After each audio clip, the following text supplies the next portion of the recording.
You know, when they talk about a Zambezi invasion, it usually means when the banks of River Zambezi have gone beyond the limits. But now I feel invaded by someone from Zimbabwe here. Hector. Yeah. Zimbabwe showing the rest of Africa how it's done. Yeah. We can only say, Namibia, you're welcome. Same treatment or even better. So we're up for it. Australia 27, we're in. That's all I can say. But before you get to Australia, you have to first win the game. But what was the key highlight about this game for you? Preparation. I'll say preparation. Our boys have been preparing for this. Back from last year's championships, the path was heading in the same direction. That is Australia 27. And we are not yet done it, like we've said, but we are on the way. So literally preparation. Ruben has been knocking my knees here. I forgot to introduce myself. Edwin Wawira as host. Ruben, Rugby Africa Day 2, Match Day 2, quite the event. Tell us from the morning until where we are right now. How has game day 2 been? Yeah, thanks. I think it's been interesting rugby all through 4 good games. Of course, some heartbreaking, which we shall dissect later. But generally, I think my highlight was the last 2 games, the semi-finals of Match Day 2. I think they exhibited a high level of rugby. You could see the reason why those particular teams are in the semi-finals, and they showed it. And clearly, really, you could see it was really an exhibition of good rugby. I'm happy the weather was relatively good this time round, no rain today. And many fans came out in good numbers. Good to see the Kenyans who came out as well, a lot of them, and the Zimbabweans also. I hope they're enjoying our matoke. When we were in Zimbabwe, we were there trying to eat some of their Chaza. Yeah. So we also welcome them. We have returned the favor. Yeah. Thanks, man. No, it's been a very good game. Yeah. Literally the whole tournament. Literally, I can say thanks to Uganda. They've done us a good thing. It's been a good deed. Pitch is world class. The vibe. The supporters in generally, it wouldn't have been like this without them. So thanks a lot to the Ugandan fans and everyone else who's made this happen. Yeah. I hope, on and on, the whole of Africa takes tips from this and we move on in the same direction. Yeah. Yeah, anyway, but looking at the games, let us start with the last one, the epic one. Zimbabwe taking on Kenya. Yeah. A game I thoroughly enjoyed, but your reactions from what you saw in that particular game, of course, Zimbabwe getting to stretch the lead a bit to start with, Kenya fighting back, but then an inspired Ian Pryor performance towards the end to manage the game. I mean, just justifying why he's in the squad, but let us know what your thoughts are. Yeah, lovely. First half, it was a bit hard for him. It looked like it wasn't a good day in office for him. But he really justified everything in the second half, yeah? And if you realized, the Kenyan team played us very well. First half, they realized they couldn't play open game. And they took the game to the kicking game. And that's what really happened. And they managed to get so close. And actually, we're ahead by the time we were at halftime. But our boys came back as usual, played their game. Ian Pryor supported. He came up to his game. And he did what he has to do. And he did what he does always. Yeah. From a neutral's perspective, of course, one of the other people joining us is, I don't know if I should say ex, because when you say ex-rugby craze, that means someone has retired. But maybe he'll let us know if he has actually retired. But a center of the Rugby Cranes, even featured last year, Mr. Eric Muller joins us for this review of Match Day 2. But before we talk about anything Uganda-related, let us talk about this Zimbabwe game. I hope you had a chance to catch it. Let us know what your thoughts were from a neutral's point of view. Good question. Thank you. Zimbabwe, Kenya, I would say from the preparations that Zimbabwe had 4 years ago, yeah, I'm not surprised to the results I saw today, yeah. And you could see from last year, the way they came blazing, they wanted it more, yeah. So there's no shock, there's no surprise, right? But they knew what they came for, you know what I'm saying? and they are playing as a team. They are gelling together. Yeah, there's a new girl who came, I think, yesterday or yesterday, but one. Yeah. Girl from Ireland. Yeah. Exactly my point. So you can imagine the guy came in, he was playing 14, I think. Yeah. Yeah. He came in and you could see the impact that he brought on into the game. Yeah. So those are the things we need from players, right? Those are the things we need. Players who want it. Yeah, exactly. So again, today Zimbabwe played, they controlled the game. At some point in first half, they let the game go. Why? Maybe excitement. Maybe they thought they were sure they're going to win the game. But second half comes, again, Ian Pryor, brilliant. Yeah. Centers, the number 13, Yeah. brilliant guy. Brilliant. Of course, the 15, man. Effortless. The star man, the dummy guy. Effortless, man. So he played well again. Zimbabwe played so well. And, there's something they say, when opportunity meets preparation. Yeah. This is what happens. Yeah, true. So, again, kudos to Zimbabwe, man. Kudos to Zimbabwe. Yeah, but of course, as we're here on a match day 2 review, of course, proudly brought to you by Rock Boom. So wherever you are after a pulsating day of such action, make sure that 1, you're hydrating very well, but 2, you're also energizing with a Rock Boom, but also enjoy now special as well as you enjoy the rugby action. Edwin, from your point of view, I mean, we had a prior discussion on this and also with the build-up you had with Issa Matrix. You talked about this Zimbabwe-Kenya game being very, very integral. What did you see from your previous discussion, of course, and what you saw today? Did it match or were there any contrasts? No, I think it was a very competitive game. I know there was a lot of debate about pricing for this tournament, but those who watched the last 2 semi-finals, and notably the last one, did get their money's worth. It was quite the contest. Kenya leading at halftime, I think it was 13-18. And then in the second half, at one point, Zimbabwe was leading by 11. So it just goes to show you that Test rugby is all about quality. And when you are a quality side, things will always come in your favor. You'll always get the territory. You'll always win the collusions. And you'll always win those 50-50 moments when it comes to that. So for those who have managed to watch this, I must say I'll give this game another review in the build-up to the final. But I think it was quite the contest from both sides. Both sides not letting it go. Kenya taking a dominant beginning and starting off well. And they very much were comfortable with the yellow card, even managing to score some few points, scoring a driving maul try, scoring the 3 points. They conceded a try though, but that notwithstanding, they were able to participate in this game wholeheartedly. At one point it was 13-18 and the Kenyans defended very much in their 22. And Zimbabwe all looked gone for Hector and his side, but they very much did as much as they could to come back. And I think that shows you the quality and class that Test rugby is all about. Once you have the good players, you'll always win. So yeah, Hector, just talking about preparations, as he had mentioned, maybe if you can give people a bit of a walkthrough of how the preparations for Zimbabwe have been for this particular tournament, from what you can share. Yeah, all I can tell you is from the time we came here last year, the target was in the championship last year. The target was Australia. And like I said earlier on, the path to Australia, we are just going through it right now. Yeah. So the team has worked hard. A number of new members are coming through. And of course, with the World Cup coming through, I'm sure we have Zimbabweans like me all over who can't wait to even join the ranks if we can. Yeah. We should be having a much better and more professional team, much experience. So the team is doing well. They are, merging well with whoever is coming in.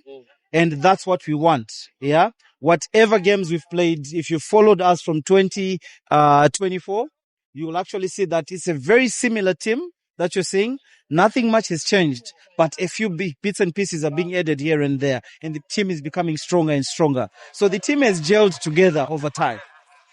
We're playing well. We are playing like guys who've been playing together for the past, I don't know how many years. And that's what team, like a winning team is all about. Yeah. So our preparations are quite good. The team has stayed in together. Our coaching team, the coaching staff is there. We are doing very well. That's one thing that I can tell you. Yeah. Yeah, and of course, as we start to leave the Zimbabwe-Kenya game, but one thing that I identified, of course, final score for that one was 29-23, but the physicality, I felt like Kenya did match Zimbabwe when it came to physicality. But let's talk about general impact in the game. Who do you think those particular players for Zimbabwe were that really made the difference for Zimbabwe to be able to get the result? Like I said earlier on, for us, it's teamwork. I cannot wake up and identify to say so-and-so has played very well today. Literally, it's teamwork. First half, you realized we were playing a fluid game. Yeah, Kenya could not really play us that game, so they went on the defense, waiting for our mistakes, and hence, if you realize, most of their points literally were coming from the what we call the set pieces. Yeah, so what we're saying is, our team has played well. We played well throughout. Everyone had a part in this. It is not a one-man's game. Last match, you realize Ian Pryor was it. This game, first half, like I said earlier on, Ian Pryor looked like he wasn't in the office. But he came back after the second half, whether it was the coaches during the halftime when they were having their oranges, that said something to him. But second half, when he came out, he was all blazing. So for me, I'll always say teamwork. I will not identify an individual player. Lastly, I think you meet Namibia in the final on March day 3, which is next week. Our neighbors. Your neighbors. From what you've seen today, what threat do you think they pose that that Zimbabwe should be aware of? We should not look down upon Namibia. They are our neighbors. We play them in football, in cricket, and rugby. Yeah. But one thing that we know, Namibia is a very strong team, backed by their system. They're a very strong team. Historically, of recent, Zimbabwe has been having an upper hand. So I'm quite confident. This will not be a walkover, but our boys will do us justice. Yeah. All right. Thank you, Hector, for that. We'll let you go as we discuss all the other rugby that's going on. We have a lot of ranting to do for some other game. But thank you very much. Game it was, guys. Cheers, man. Enjoy. See you on Saturday. All right, cheers on Saturday. Yeah, but anyway, as we were talking about Namibia and Algeria in the semi-final, Edwin, your thoughts on that particular? And of course, we identified that many of these of the two teams have many players that ply their trade abroad. Algeria having a core of their squad playing in France, and Namibia also having a host of players playing in a number of areas in the world. But of course, they also led by their director of rugby, Jacques Baga. What do you think about that particular game, Algeria and Namibia? Algeria and Namibia again goes to show the quality that the top tier nations in Rugby Africa Cup have. It just goes to show you that you cannot reach the top echelons of African rugby or even international test rugby without putting in structures in place. And from the way the teams played, you could vividly see that this is top tier rugby. The structure in terms of offense and then defense, and then the quick counter-attacks and utilizing the opportunities out wide. So that's very, very important when it comes to this type of rugby. And Namibia obviously taking it. Algeria did put in a fight. Very many hoped that they would be an upset in this one, but it didn't go that way. But it just goes to show you that with an opportunity for Algeria and Kenya to face off again, and Kenya to get revenge if possible. But also at the same time, we get a repeat of, not a repeat, but a new final here with Namibia playing Zimbabwe. Yes. Yeah, but anyway, of course, I think there's a West African derby, but it feeds into what we are going to talk about with Uganda and Morocco. So let's jump right into the Rugby Cranes taking on Morocco. Of course, after match day 1, a lot of discussions about selection, a lot of discussions about structure, and so many other things.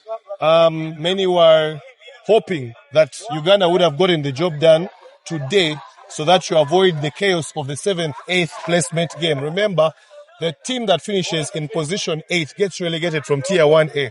Now, we find ourselves in a position where we lost today. Again, Uganda lost today. And not even a close game. It was quite the embarrassing loss. And you could say kudos to Morocco for putting in a good shift. But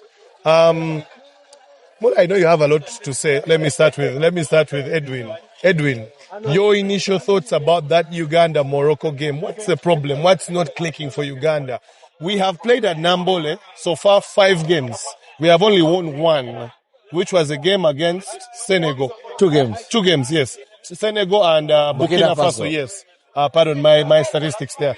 But we find ourselves in the 2025 edition. We have not yet won a game as hosts, and it's match day 2 done. We have 1 more match day to go. The section where I was watching, people, I was making a lot of fun and saying that this game is going to be 40-40. So I was counting, I was saying Uganda is going to drop 40, and I was proudly saying it since yesterday and then today. But with the start that Morocco did exhibit early on, scoring off a quick tap, and then subsequently dislodging our defenders and scoring, I was still very much confident that 40 would still be possible.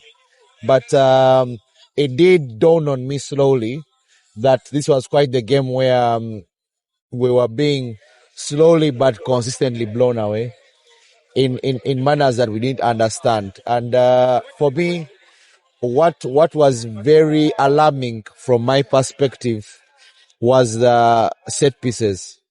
The scrum and line out was quite poor from Uganda. What was contrary to what happened in Kenya game, where the different aspects of domination from Kenya were occurring. In Uganda, in the Uganda-Morocco game, it appeared even the simple basics that we are known for doing and since long disappeared from our radar or from our fingertips. So, and usually, as those who have watched rugby for some time, they'll always tell you that you must be able to control the way you play your game, and one of the avenues is through your set piece.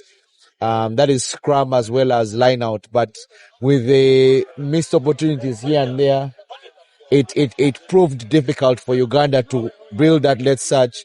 There was a late surge in the first half with a few repeated scrums in Uganda's favor. I was one of those who advocated that we should go for the try.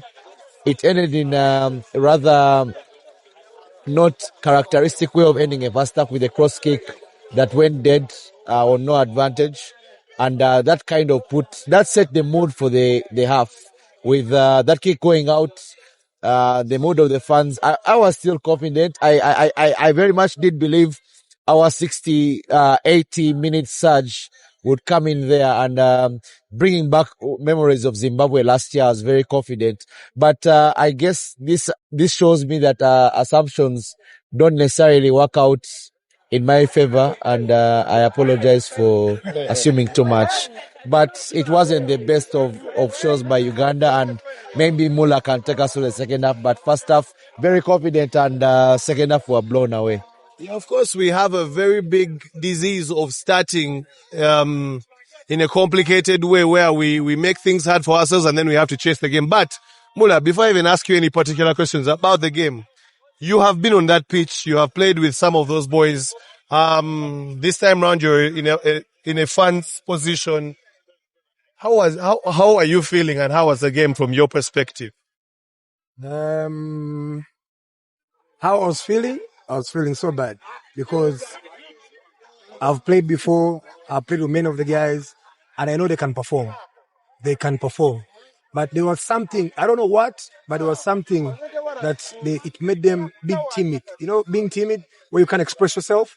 So I don't know if it's coming from the management, if it's coming from the union, if it's coming from, when I say management, I mean the coaching staff. So I don't know where it's coming from. Maybe the game pressure, I don't understand. But all in all, yeah, we have come to compete, not to participate. But whatever we showed today, that we came to participate. We just came to say, hey, we're the hosts here, we know, and we have to be here because we're the hosts. You know what I'm saying? But at the end of the day, if we really want to see rugby, Uganda rugby, to go somewhere, Uganda rugby, to reach those levels of saying we're playing in the World Cup, we need to prepare, man. We need to prepare. But this right now, there's no preparation. Mula, we in the build-up to this tournament, the preparation was praised as one of the best that has ever been conducted for the Rugby Cranes in quite some time. Early consultant, technical team coming in early, early training. At one point, I do understand that most of these players did train with the national team more than with the clubs, and would occasionally go to the club trainings when opportunities arose. So how do you end up being in a position where we say Uganda was not best prepared? What is the preparation that Hector talked about for Zimbabwe that is far eluding Uganda? Preparation, when I was still speaking, when Hector was around, I said when opportunity meets preparation, the results happen, right? But where we are, we're not ready for this. Why? It starts from selection. We need our management, the whole coaching team, whoever the coach is. Let them watch the games. We have 12 clubs in Uganda. Each club has 60-man squad. Don't tell me we cannot find 28-man squad for the national team, the best of the best. Or are we still stuck in those old days that, so-and-so can still play, let's use it.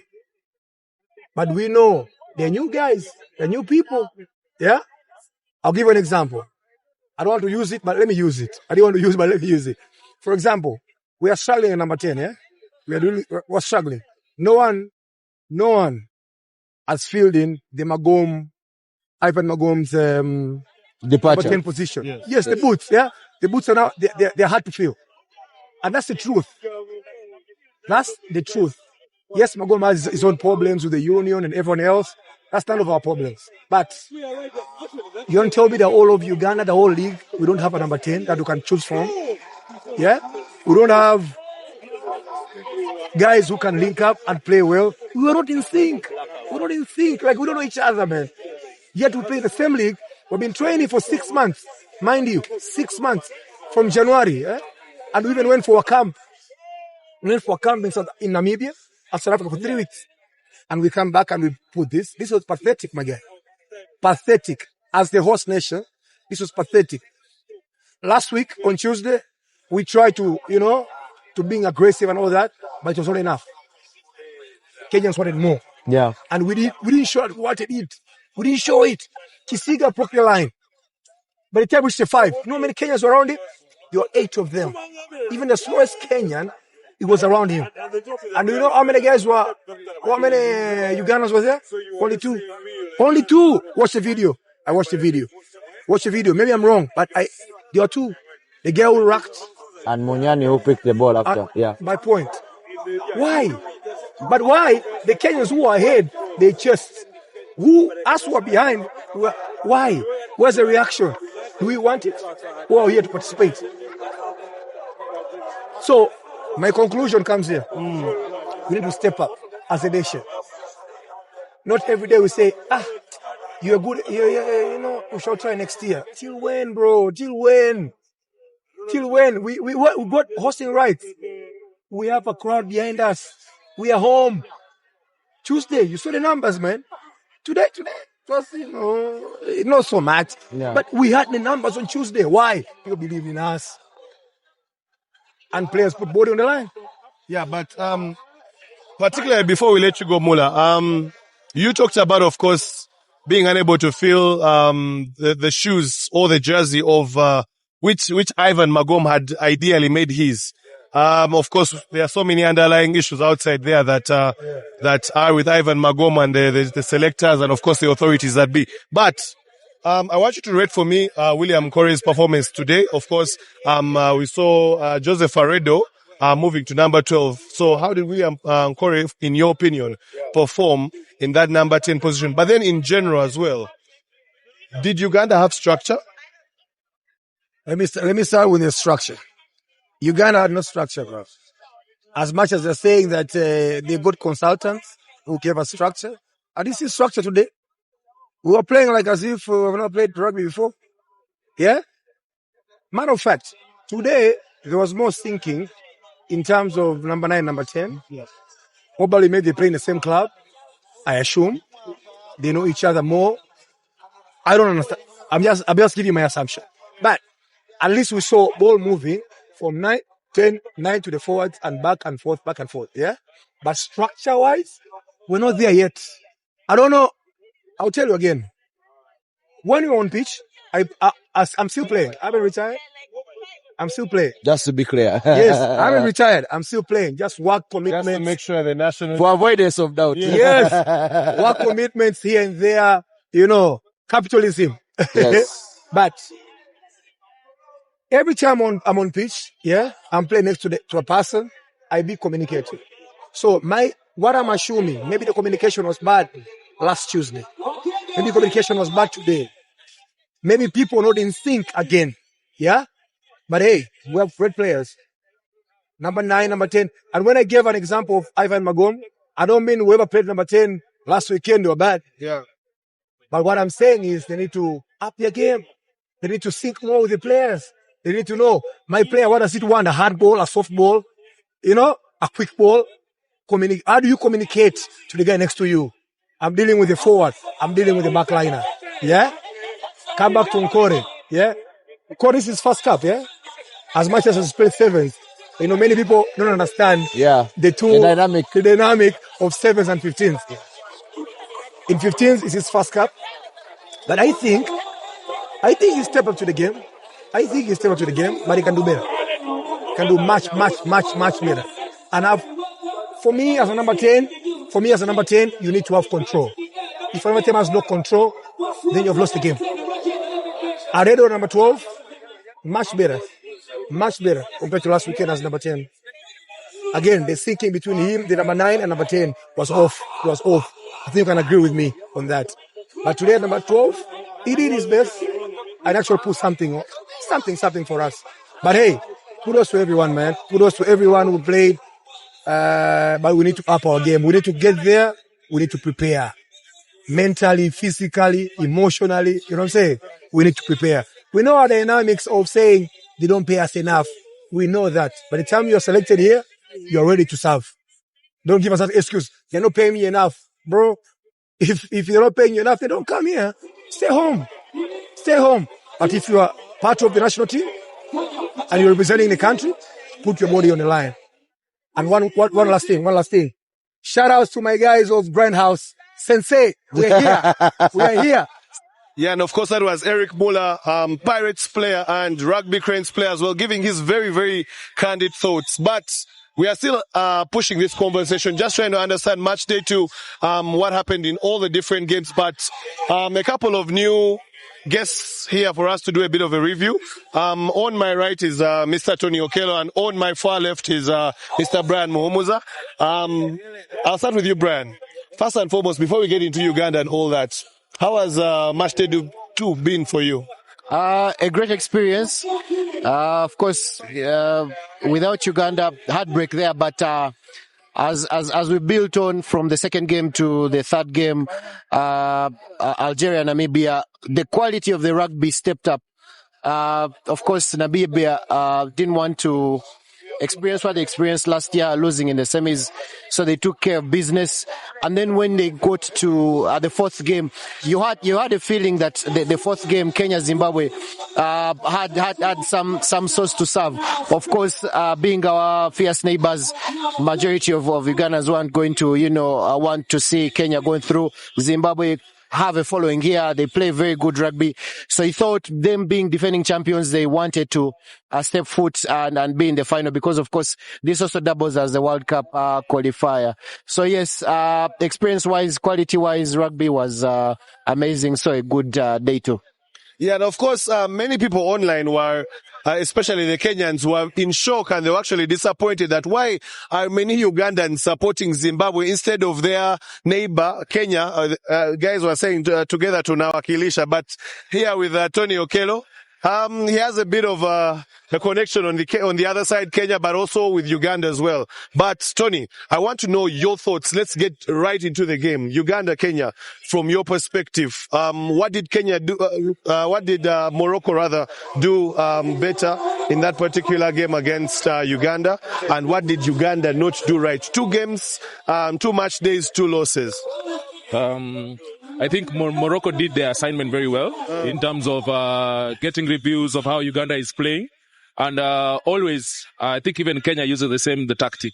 When you put the game into the forwards to play, because Morocco, they knew they had a rolling maul. And you see from the first game against Zimbabwe, it was a shocker. Then against Uganda also, they really relied on their forwards to get the job done. And then they knew the right places to play. They knew when to now put the foot on the pedal to play, and they knew now when to slow the game down. And like Uganda, at some instances, there was a little bit of panic, because now you are in a situation over this second match day. You're also chasing the scoreboard. You're also working with time, and then things are not working out. So I think Morocco did their assignment really well. They really knew how Uganda play, and they were really stepping up in that gain line. And once you step up in the gain line against Uganda, definitely they don't know what to do next. So that is the challenge that game 2 had today, especially for Uganda. Yeah, and of course, but the rush defense did frustrate Uganda a lot. But Eric Muller, who just left, said that Uganda didn't seem like they had structure. Do you agree? Do you disagree?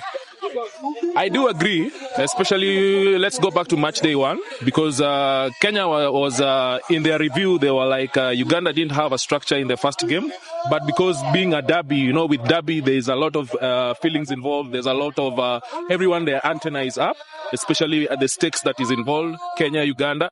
So we thought that coming into the second game, Uganda will now try put in some faces whereby, from this set piece something is going to work out. But it was just who is available to receive the ball, who is available to run, who is available to rack it, who is available to put it on to play. So at some point, Uganda cannot rely on individual brilliance. And it's something that they really need to look into, especially for these test matches. But all in all, the problem is we just need to get the foot on the pedal early enough. Start the game on the first minute, not waiting to catch up the game, chasing the game. Because when you build momentum in a rugby game, no matter how good you are, no matter how good you're coming in from the bench, the opponent, if he has that momentum, no matter how good you are frustrated. Because at that particular point, you want to be the one to save the team. Yeah. You want to be the one to save the ship. So you want to take all the carries, you want to take all the passes, you want to do all the dummies. So, and it's a team sport. So that is just the biggest challenge that we're having. But so far, so good. Tony makes reference to a ship, and I smiled a bit. But Brian, what do you have to say about Uganda's chances going into now the 7th, 8th place playoff, and what do they need to do better? Surely we can't lose again. Playing at 10 a.m. There is something that has affected Ugandan rugby for as long as I can remember. It is bad stats. Team after team, you go back probably a decade, we never start rugby games well. Even the ones that we win, we are forced to build from the back. So if we just have a good start, I'm sure we're going to beat Ivory Coast. I don't want to throw shade on them and say maybe they are poor side and stuff, but we simply will win because we have to win. I don't think the worst that will happen to Uganda rugby is if we get relegated. But judging from our quality of rugby, I know, yes, we have lost 2 games, but the boys are still good enough. I mean, take away all that talk of the mistakes we've made from the preparation and everything. I think we just have to have a good start and trust the team. Structure is something which has been missing in our games for quite a while, but somehow I know we'll get the job done, and we stay in the Tier 1A. So my final question to you, gentlemen. Who's to blame? There has been a lot of finger pointing, social media, on ground, in the stands. I don't know if you want to take that stance. You're free not to take it, but who is to blame? The coaches, the players, the cook, the gate man. Who? Let's start with you, and as we close this thing. We can't beat preparation. That's something I that is responsible for how we've been playing for quite a while. And when you say preparation, probably I will excuse maybe the government only. So we'll start from the union. Everyone involved, they are responsible for the coaching, and Yes, there are mistakes that the team does, but I don't believe that if there's those 23 boys or 30, whoever are in camp, if they had the best preparation, they would succeed. So I'll start from the union, going down, and the players will be the last to be blamed. Edwin, your thoughts? I think it's twofold. The things on the field and then the things off the field. I think off the field there needs to be a comprehensive commission of inquiry. No one will chair it, but yeah. but we need some sort of inquisition into what transpired with input from all stakeholders, even the president, CEO, up to the person who collects the kit for the national team. They need to explain what they saw, what they felt was wrong. On the field, I think it was very clear what we saw. We don't have structure when it comes to playing. So the coaches will also have to be held accountable for that, as well as the players. The players need to very much account why we had very many handling errors in this game against Morocco as compared to Kenya. We need to understand what went into this process of the game and go ahead from there. Tony, who do you think is to blame from your point of view? Well, I don't think the government is to blame. I don't think the coaches are to blame because you see, resources has been put for this tournament to run seamlessly. So I think it goes down to one thing. I am a player as well. Attitude is the most important thing for any particular player because from minute 1 to minute 80, everyone has a chance. So how much you take your chances is the most important thing. So all the things that are happening, backroom stuff, all the things that are happening at the back, does not influence how you play because you only have one chance, one job to do. So it goes down to roles. I'm a player, I'm a hooker. What is my role? I do my role perfectly. No one will blame you at the end of the day. So I think it's something called tap the badge. You're wearing your Ugandan Rugby Union badge. You're wearing your country. You're playing for your country. Please tap the badge. Every other thing can be sorted because I'm very sure all unions have their own problems. All other countries also have pressure from fans and sponsors and everyone who is invested in it. But it's not something that should be brought into the game because at that particular point, no one remembers what is going on at the back room. Everyone will remember what you did in that pitch with that chance that you were given to play and represent a particular country. So players just need to have the right attitude coming in and to tap the badge. And worst case scenario about the knock-ons, well, they say the way you train is the way you're going to play. So it's sad to say during training, probably the captain's run yesterday, it was not a good show. So it was evident in the game today. So anyone who saw the captain run yesterday was not really convinced that the boys really wanted to play. So it means there's more of an attitude issue and there's more of who are you playing for and what are you playing for. Yeah, but of course there's a lot to unpack, but that's why we have the build-up to match day 3, which you guys should look out for, where we'll be unpacking so many of the things from match day 2, but also the build-up into match day 3. But one thing we do know is Zimbabwe is going to be playing Namibia in the final on match day 3, which is going to be on the 19th of July, which is going to be next Saturday. So look out for that. Still come regardless of whether Uganda is in the main cup or not. But there's still a lot to play for regardless of what game you're playing. And of course, this is the reaction show from match day 2, brought to you by Rock Boom. Thanks for everyone that came to share their thoughts and thanks for everyone that's watching. Cheers.